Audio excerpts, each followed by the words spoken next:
Agora são 11 horas e 16 minutos pelo horário de Brasília. A gente continua falando um pouquinho aqui sobre esse saldo positivo da balança comercial brasileira. E agora eu converso ao vivo com a analista de inteligência da StoneX, a Larissa Barbosa.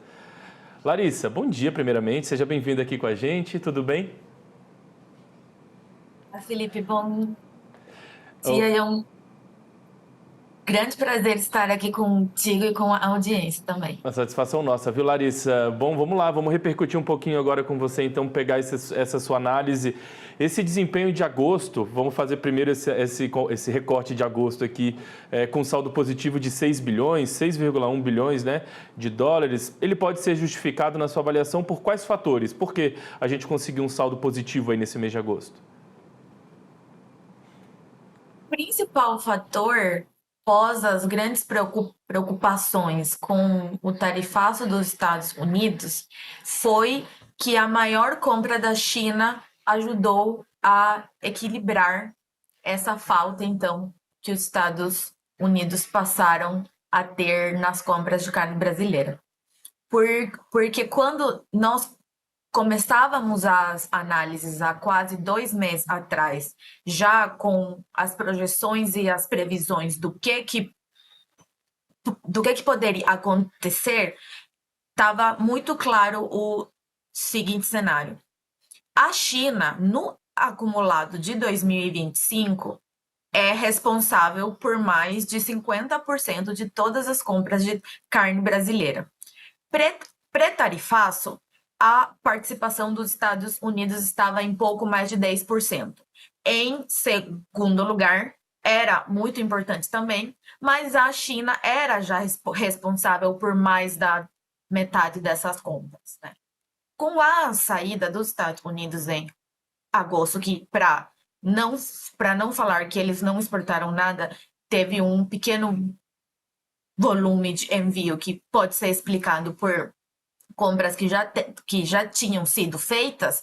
O que aconteceu é que, como a China continuou comprando mais, além dos outros destinos também, então essa saída dos Estados Unidos foi amplamente compensada pelo nosso principal comprador, além de outros destinos também. Muito bem, e a gente tem aqui, né, o nosso público direcionado para o agronegócio, voltado para o agronegócio, então vamos voltar esse olhar para a gente e, pelo que deu para perceber, o agronegócio se insere nesse desempenho de que maneira? Ele tem apresentado um bom desempenho também nessa balança comercial, exportado bastante?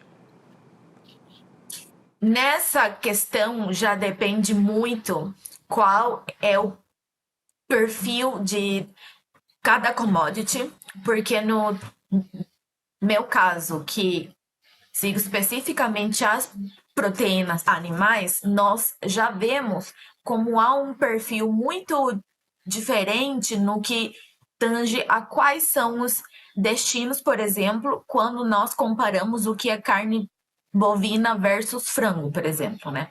O frango tem destinos muito mais diversificados, não há uma concentração tão grande em certos players, então isso consequentemente faz que o peso ele esteja mais distribuído, né, entre esses grandes compradores, então isso consequentemente leva a que, se um desses mercados sai, esse impacto ele não é tão grande, né? No caso da carne bovina, então, sim, há uma concentração que é muito mais importante, né? Como já tinha comentado, a China ser responsável por mais da metade de todas as compras, que só em agosto o que terminou acontecendo foi que essa concentração foi para quase 60%, o que faz é que o peso estratégico que a China tem para o que tange a carne bovina, então, seja ainda mais importante quando comparado, então, com outros tipos de carne, como a suína ou o frango, né? Bem, a gente viu então, né, e vale registrar isso, que as exportações para os Estados Unidos caíram bastante em agosto.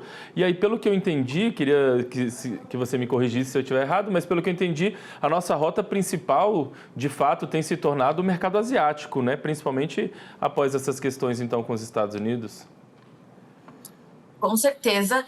E uma outra questão que não é menos importante é que no acumulado de 2025, os Estados Unidos mais do que duplicaram a compra de carne brasileira. Então, independentemente a que eles não comprem mais para o que resta de 2025, no acumulado, a participação deles neste 2025 mais do que se duplicou, né? E o que nós vimos fazendo uma análise de Gestonex em preços por quilo de exportações de carne nos Estados Unidos, a participação brasileira lá para os Estados Unidos era muito mais importante, falando em competitividade de preços, né, do que só o olhar dos destinos brasileiros. E por que eu estou fazendo ênfase nessa questão?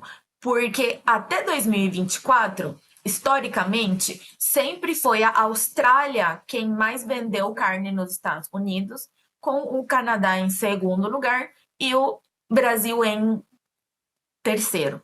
Pela primeira vez na história, isso vira em 2025 e o Brasil no primeiro lugar.